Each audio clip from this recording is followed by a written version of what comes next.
When most people enter counseling or recovery, they often ask a frustrating question.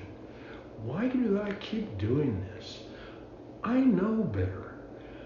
I don't want to react like this. I know this is irrational. Why can't I choose differently? The assumption is behind those questions is that thinking comes first and behavior follows. But modern neuroscience suggests something very different, at least for a lot of people. Often your body reacts before your conscious mind even knows what happened.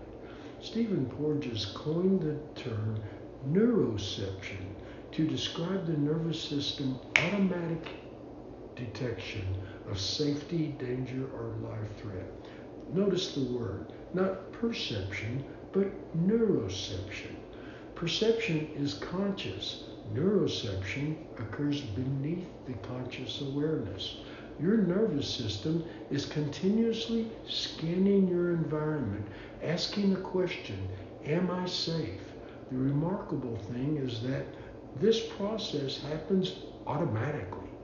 You don't decide to do it. You don't vote on it. You don't consciously initiate it.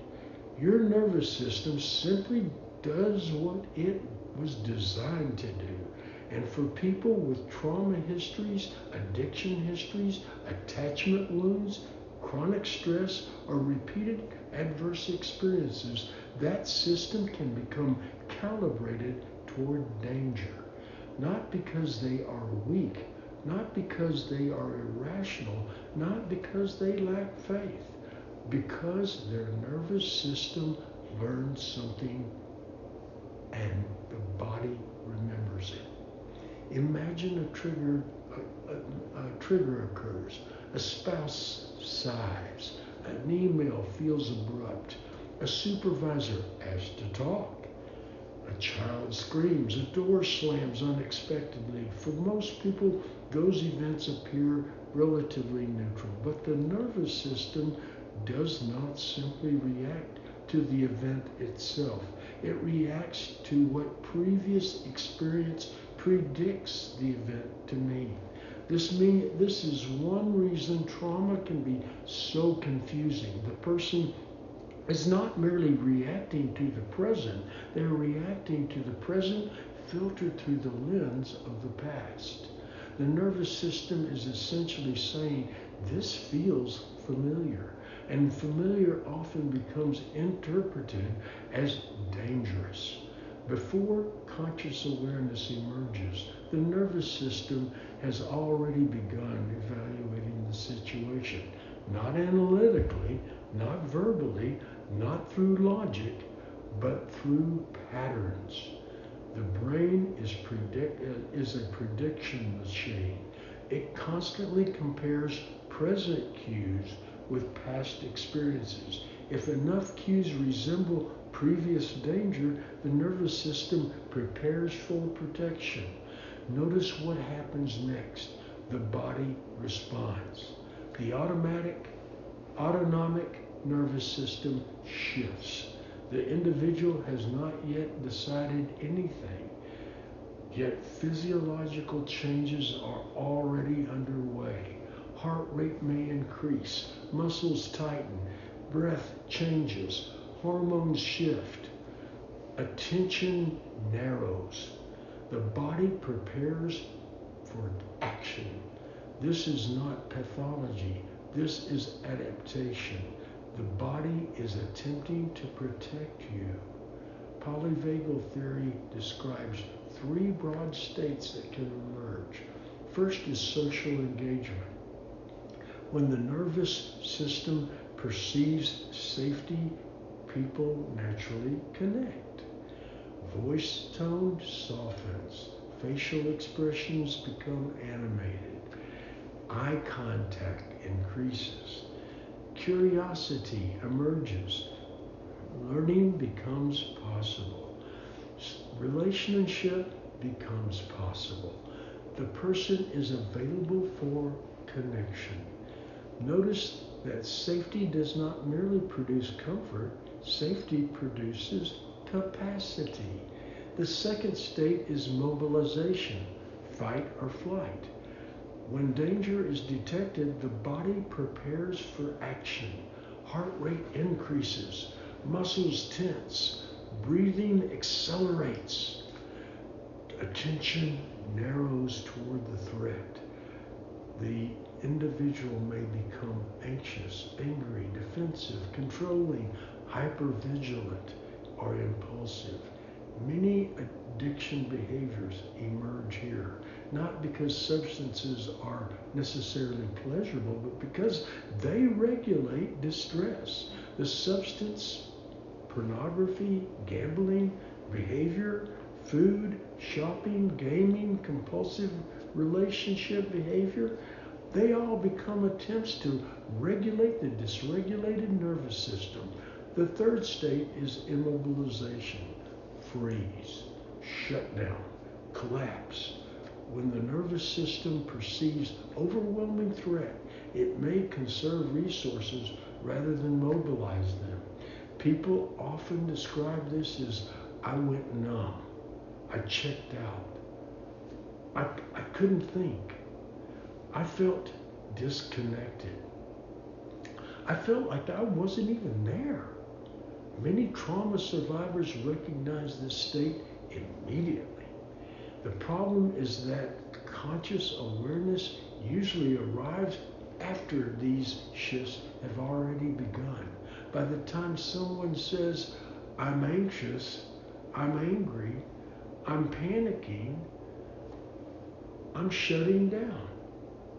The nervous system has often been responding for some time. The body shifted first, awareness followed. That is why insight alone is frequently insufficient. Insight is important. Education is important. Cognition restructuring is important. But information alone arrives after the activation has already occurred.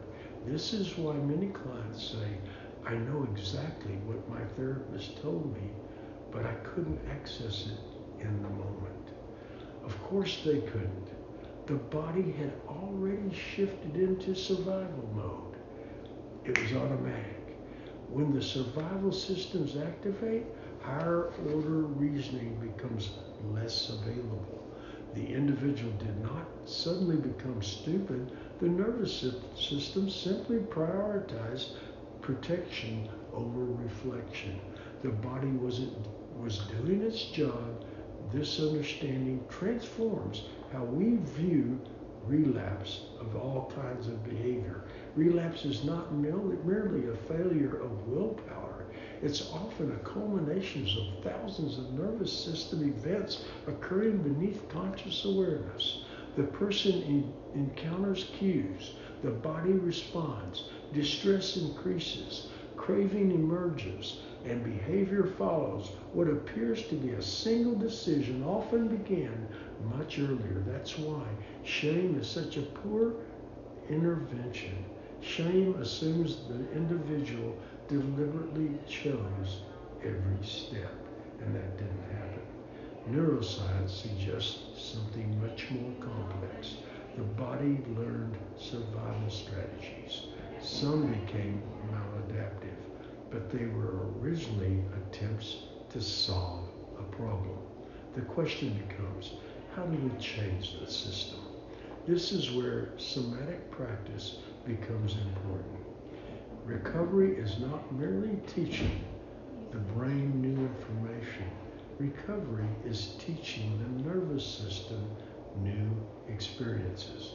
The body must repeatedly encounter safety, not merely understand safety intellectually. Experience safety physically, repeatedly, consistently, over time. This is neuroplasticity. Neurons that fire together, wire together. But the opposite is also true. Neural pathways that are no longer reinforced gradually weaken. As individuals practice grounding, breathing, emotional awareness, relational safety, healthy attachment, mindfulness, prayer, community, exercise, and intentional recovery behaviors, something remarkable happens. The nervous system recalibrates. The body gradually learns, this is different. I'm safe now. That was then. This is now. The trigger may still occur, but the response becomes less and less automatic. The space between stimulus and response widens. Choice becomes available. This is one reason recovery is often slow. People are not merely changing habits, they are retraining prediction systems developed over decades. The goal is not perfection. The goal is increasing flexibility. The healthy nervous system is not one that never reacts. A healthy nervous system is one that can return to regulation after activation.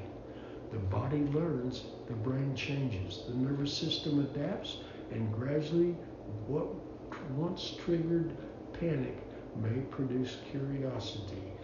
What once triggered rage may produce reflection. What once triggered escape may produce engagement. This is why hope is realistic. The same nervous system that learned danger can learn safety. This same brain that was shaped by trauma can be reshaped through healing. The same neural pathways that supported addiction can be replaced by healthier pathways. The body remembers, but the body can also relearn. And that is the promise of recovery. Call Dan Cross for a counseling appointment at 918-844-4148 and get my books on Amazon, Rewired for Joy, Rewiring the Pornographic Brain, and Thorn in My Flesh.